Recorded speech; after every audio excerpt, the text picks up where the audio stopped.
আপনারা 5টা সিট, 10টা সিট, 20টা সিট, 50টা সিটের যেই চিন্তা, সেই চিন্তা থেকে বের হয়ে এসে সংস্কারকে জনগণের কাছে ফিরিয়ে দেন। আসেন আমরা একটা বৃহত্তর ঐক্য গড়ে তুলি, যেই বৃহত্তর ঐক্যে আগামী নির্বাচনের ম্যান্ডেট হবে সংস্কার।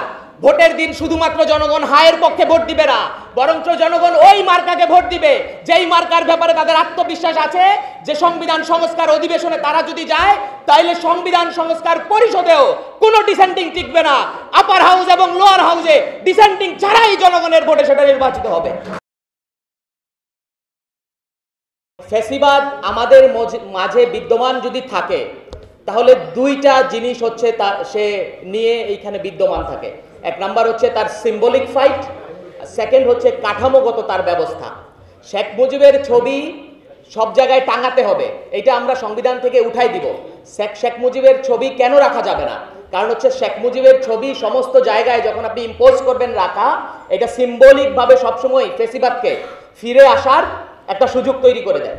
আমাদের সকল রাজনৈতিক দলগুলোর মধ্যে ঐক্যমত, এই ব্যাপারে ঐক্যমত হইছে যে না, ফ্যাসিবাদের কোনো সিম্বলিক জায়গায় থেকে ফ্যাসিবাদকে তারা ফিরে আসতে দিবে না। কিন্তু দুর্ভাগ্যজনকভাবে রাজনৈতিক দলগুলোর মধ্যে এই ঐক্যমত হয় নাই যে কাঠামোগতভাবে আমাদের মধ্যে যেই ফ্যাসিবাদ আছে সেই কাঠামোবদ্ধ ফ্যাসিবাদকে আমরা রুখে দাঁড়াবো। ঐক্যমত্য কমিশন যে সংস্কারের প্রস্তাবগুলো দিয়েছে, এই প্রস্তাবের মধ্যে যদি 4-এর ক নাও থাকে তাহলে যে সংবিধান সংস্কার পরিষদ গঠিত হবে সেই পরিষদ কিন্তু 4-এর ক বাতিল করতে পারবে। তাহলে এটা সনদের ভিতর না ঢুকাইলেও হয়। কিন্তু আমাদের মধ্যে আশঙ্কাটা কি? আমাদের মধ্যে আশঙ্কাটা হচ্ছে এখন যদি এইটা আবার প্যাকেজের ভিতর ঢুকানো হয় তাহলে বিএনপি সহ তার সাথে যে সমমনা দলগুলো আছে তারা এই কথাটা বলার সুযোগ পাবে যে প্যাকেজের ভিতর এইটা ঢুকলে আবার ওইটা বাইর করতে হবে, এই তর্কটা আবার শুরু হবে। সেই জায়গা থেকে যারা ভাবতেছেন যে এই প্যাকেজটাকে ইনট্যাক্ট রাখতে হবে তারা আবার এটাকে এখন এই প্যাকেজের ভিতর ঢুকাতে দিচ্ছেন না। এটার মূল জিনিস হচ্ছে এই স্বল্প আস্থা, অর্থাৎ আমাদের রাজনৈতিক দলগুলোর মধ্যে এই আস্থা তৈরি হয় নাই যে তারা যদি পাওয়ারে যায়, যখন সংবিধান সংস্কার পরিষদ গঠিত হবে তারা কোন কোনটার পক্ষে রায় দিবে, কোন কোনটার বিপক্ষে রায় দিবে, এই আস্থাটা আমাদের মধ্যে তৈরি হয় নাই। তার কারণ হচ্ছে সিম্বলিক জায়গা থেকে আমরা ফ্যাসিবাদকে সবাই রুখে দাঁড়াবো, কিন্তু কাঠামোবদ্ধভাবে যেই যেই জায়গায় ফ্যাসিবাদ ফিরে আসার সুযোগ আছে এবং বাংলাদেশের মানুষের অধিকার হরণ করার সুযোগ আছে সেই সেই জায়গায় যে আমাদের সংস্কার দরকার এবং সেই সংস্কারগুলো যারা নির্বাচিত হয়ে আসবেন তারা করতে পারবেন, সেই রাজনৈতিক প্রতিনিধিদের প্রতিও আমাদের আস্থা তৈরি হয় নাই, যার কারণে এই সংকটের মূলটা তৈরি হয়েছে। আপনি যদি ডিসেন্টিংগুলো দেখেন, আপনি দেখবেন তত্ত্বাবধায়ক সরকার ব্যবস্থার পদ্ধতির ব্যাপারে বিএনপির ডিসেন্টিং আছে। সকল সাংবিধানিক কমিশন যেগুলো আছে, জাতীয় কর্ম কমিশন, হিসাব নিরীক্ষা, দুদক, সমস্ত কিছুর গঠন প্রণালীর ব্যাপারে বিএনপির ডিসেন্টিং আছে। এমনকি আন্তর্জাতিক চুক্তিসমূহ সেগুলো যে নিম্নকক্ষে এবং উচ্চকক্ষে পাশ হতে হবে এ ব্যাপারেও ডিসেন্টিং আছে। এবং নির্বাচনের সময় নির্বাচনকালীন প্রার্থীর আয় ব্যয় এবং দলের আয় ব্যয় পাবলিক থাকবে এ ব্যাপারেও বিএনপির ডিসেন্টিং আছে। তার মানে হচ্ছে বিএনপি সিম্বলিক জায়গা থেকে ফ্যাসিবাদকে রুখে দাঁড়াইতে চায় এবং এইখানে হয়তো সে অগ্রসেনানী ভূমিকা পালন করবে, কিন্তু কাঠামোগতভাবে আমাদের মধ্যে ফ্যাসিবাদ ফিরে আসার যেই যেই সুযোগগুলো আছে সেই সুযোগগুলো বন্ধ করার ব্যাপারে এই আস্থা আমাদের মধ্যে তৈরি হয় নাই যে বিএনপি এই জায়গাগুলো বন্ধ করবে। যার কারণে আমরা চাচ্ছি ডিসেন্টিং সহ পুশ করতে, যে জনগণ রায় দিবে ডিসেন্টিং সহই, যে এই ডিসেন্টিং আর কাজ করবে না। কিন্তু বিএনপি একটি লজিক্যাল আর্গুমেন্টও দাঁড় করাইছে। তার কথা হচ্ছে সংবিধান সংস্কার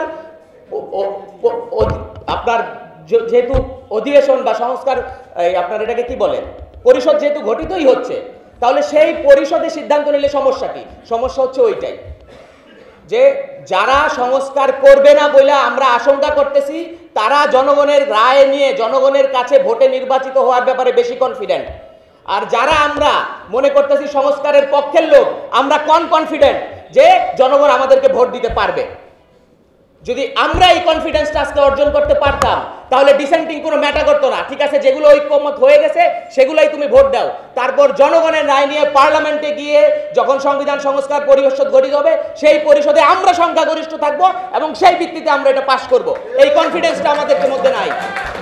আজকে এই কনফিডেন্সটা আমাদের মধ্যে নাই কেন? তার কারণ হচ্ছে 5ই আগস্টের গণ অভ্যুত্থানের পরে সকল রাজনৈতিক দলগুলোর মধ্যে এই ঐক্যমত তৈরি হয় নাই।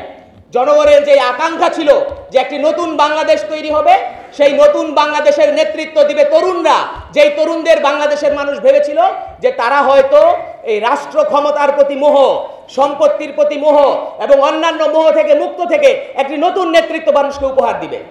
কিন্তু সমস্যা হয়েছে যে ওই যে ঢাকা শহর আইসা আমার আশা পুরাইলো, ওই লাল লাল নীল নীল বাতি দেখা পরাণ জুড়াইলো, এইরকম একটা অবস্থা আমাদের মধ্যে তৈরি হয়েছে।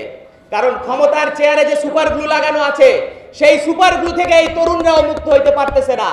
ফলে যেই ঐক্যের একটি সম্ভাবনা আমাদের মধ্যে তৈরি হয়েছিল, জনগণের মধ্যে সেই ঐক্যের জায়গায় হতাশা বিরাজ করছে। আমরা বলবো এই হতাশার জায়গা থেকে আপনারা 5টা সিট, 10টা সিট, 20টা সিট, 50টা সিটের যেই চিন্তা, সেই চিন্তা থেকে বের হয়ে এসে সংস্কারকে জনগণের কাছে ফিরিয়ে দেন। আসেন আমরা একটা বৃহত্তর ঐক্য গড়ে তুলি, যেই বৃহত্তর ঐক্যে আগামী নির্বাচনের ম্যান্ডেট হবে সংস্কার। ভোটের দিন শুধুমাত্র জনগণ হায়ের পক্ষে ভোট দিবে না, বরঞ্চ জনগণ ওই মার্কাকে ভোট দিবে যেই মার্কার ব্যাপারে তাদের আত্মবিশ্বাস আছে যে সংবিধান সংস্কার অধিবেশনে তারা যদি যায় তাহলে সংবিধান সংস্কার পরিষদেও কোনো ডিসেন্টিং টিকবে না। আপার হাউস এবং লোয়ার হাউসে ডিসেন্টিং ছাড়াই জনগণের ভোটে সেটা নির্বাচিত হবে। সেই ঐক্যমত গঠার জন্য আজকে এনসিপির এক নেতা বলেছেন যে আগামী নির্বাচন হবে লাউ এবং কদুর নির্বাচন। আমরা বলি আসেন লাউ এবং কদুর চিংড়ি হওয়ার চিন্তা ভাবনা বাদ দিয়ে, যে লাউ কিংবা কদুর চিংড়ি হইলে কোনটা মজা সেই চিন্তা ভাবনা বাদ দিয়ে জনগণকে সাথে নিয়ে আমরা একটা নতুন তরকারি রান্না করি। আসেন, জনগণ লাউ আর কদু খাইতে চায় না, একটা নতুন তরকারির আশা ছিল। কিন্তু আপনারা যখন চিংড়ি হওয়ার লোভে লাউ কিংবা কদুর পিছনে ছোটাছুটি করছেন, মানুষ সেই নতুন তরকারির লোভ থেকে বঞ্চিত হচ্ছে। সুতরাং বলবো যে প্রিয় ফুল খেলবার দিন নয় অদ্য, ধ্বংসের মুখোমুখি আমরা।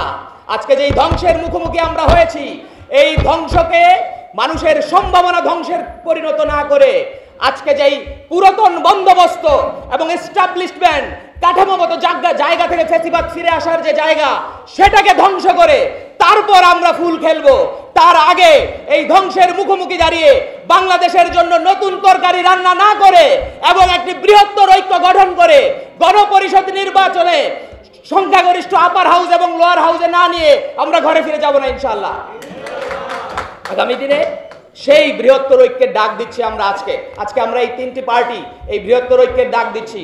আমরা আশা করছি যে দেশের সকল সচেতন রাজনৈতিক দল, আমরা আশা করছি যে তরুণদের দিকে মানুষরা চেয়ে আছে, আমরা সকলে মিলে একটি নতুন রাজনীতি গঠন করতে পারবো এবং আমাদের সেই রাজনীতির কেন্দ্রবিন্দু হবে আগামীর নির্বাচনের গণভোটে পক্ষে জনগণ শুধু হা ভোট দিবে না, বরঞ্চ জনগণ সেই মার্কাতে ভোট দিবে যেই মার্কা লোয়ার হাউস এবং আপার হাউসে গিয়ে এই সমস্ত সংস্কারকে বাস্তবায়ন করবে এবং কাঠামোগতভাবে ফেসিবাদকে ফিরে আসার সমস্ত রাস্তা বন্ধ করে দিবে।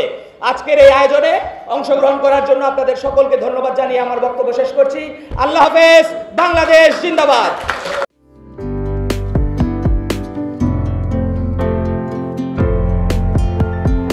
পহেলা জানুয়ারি 2025 ইউটিউব জার্নালিজমের অগ্রদূত changetv.press 6 বছর পেরিয়ে পা রাখল গর্বিত সাথে।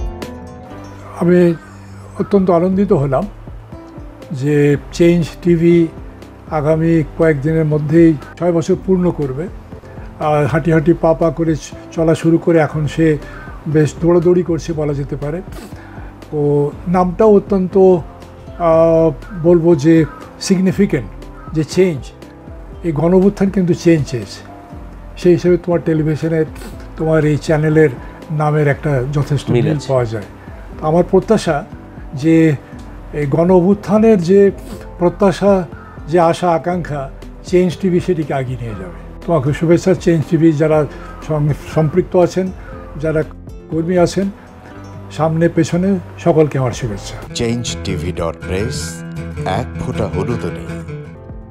Online TV channel change TV 6 বছর ধরে ওনারা কাজ করে যাচ্ছেন।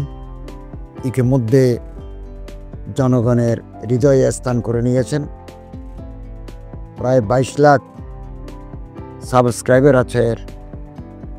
আর যে কোনো অনুষ্ঠান 10 লাখের মতো মানুষ এটা প্রতিদিন মানুষ দেখে থাকে। আমিও এই চ্যানেল নিয়মিত দেখি। তো চেঞ্জ টিভির পক্ষে আমিরুল মোমিনীন মানিক সাহেবের উপস্থাপনা, প্রশ্নের ধরন, এগুলো জনগণ দেখতে চায়, শুনতে চায়। আমি চেঞ্জ টিভির উত্তরোত্তর সমৃদ্ধি কামনা করছি। changetv.press, এক ফোঁটা হলুদও নেই। চেঞ্জ টিভি, তো আমি তাদেরকে আমার অসংখ্য শুভেচ্ছা জানাচ্ছি, কারণ তারা যে ভূমিকা রেখেছে এই সময়, একটা কঠিন সময় ছিল, সেটাতে যেমন ভূমিকা রেখেছে, এমনকি 5ই আগস্টের পরে নতুন বাংলাদেশেও তারা তাদের সেই তীক্ষ্ণ একটা সমালোচনামূলক এবং যেটাকে আমি গঠনমূলক বলব সেরকম একটা ভূমিকা রাখছেন। তো সেক্ষেত্রে আমরা মনে করি যে এই ভূমিকা আমাদের দরকার, আমরা চাই এটা থাকুক এবং আরও যেন সমৃদ্ধ হয়। নতুন বাংলাদেশ নির্মাণে আমরা চাই যে চেঞ্জ টিভি যে সমালোচনাগুলো করছে বা যেগুলো আমরা তুলে ধরছেন, সেটা এমন করে করবেন যেন আমরা সেখান থেকে শিখতে পারি এবং সবাই মিলে যেন আমরা নতুন বাংলাদেশকে সত্যিকার অর্থে বৈষম্য বিহীন একটা সমাজ গড়ে তুলতে পারি, সেটা আপনারা সহজ চেষ্টা করুন। changetv.press, এক ফোঁটা হলুদও নেই। আগামী জানুয়ারি মাসের 1ম তারিখে আপনারা 6 বছর পূর্ণ করতে যাচ্ছেন। আপনাদেরকে শুভেচ্ছা জানাচ্ছি, আন্তরিক ধন্যবাদ জানাচ্ছি। আমি আশা করব চেঞ্জ টিভি অতীতে যে বলিষ্ঠ ভূমিকা পালন করেছে, আগামীতেও আপনারা সেই বলিষ্ঠ ভূমিকা পালন করবেন। আমি আমার এলডিপির পক্ষ থেকে, মুক্তিযোদ্ধাদের পক্ষ থেকে আপনাদেরকে আন্তরিক মোবারকবাদ জানাচ্ছি, শুভেচ্ছা জানাচ্ছি। আশা করি দিন দিন আপনারা উন্নতির শিখরে এগিয়ে যাবেন। ধন্যবাদ। changetv.press, এক ফোঁটা হলুদও নেই।